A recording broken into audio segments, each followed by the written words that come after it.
है कि सोमवार की अगर प्रदोष पड़ती है, बहुत ध्यान से सुनना मानो, सोमवार की प्रदोष पड़ती है तो शंकर भगवान कैलाश पर निवास करते हैं। मंगलवार की प्रदोष पड़ती है तो शिव काशी में निवास करते हैं।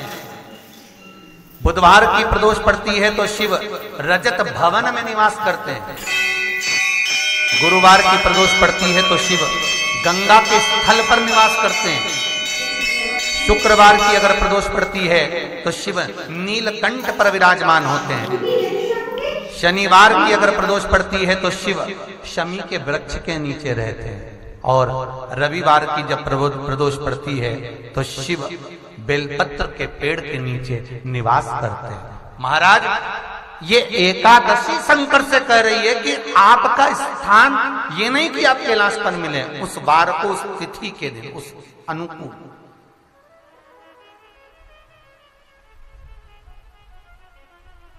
हमारे यहां कहते हैं सोमवार की जो प्रदोष पड़ती है वो इच्छा पूर्ति करती है। मंगलवार की प्रदोष रोग से मुक्ति देती है।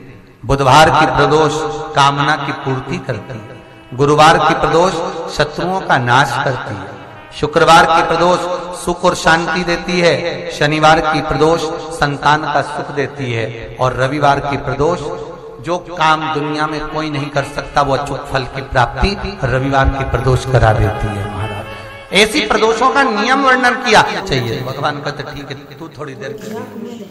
एकादशी सम्मुख खड़ी हुई, पार्वती जी ने जिस अंगुष्ठ का जल पीने के लिए लिया था हाथ में, बस पीने ही वाली थी, शंकर भगवान ने वही हाथ में जल लेकर एकादशी के हाथ में उसको देकर कहा, ले, ये मेरे द्वारा निर्मित एक व्रत है जिसे त्रयोदशी के दिन तूने मांगा है, मैं तुझे देता हूँ।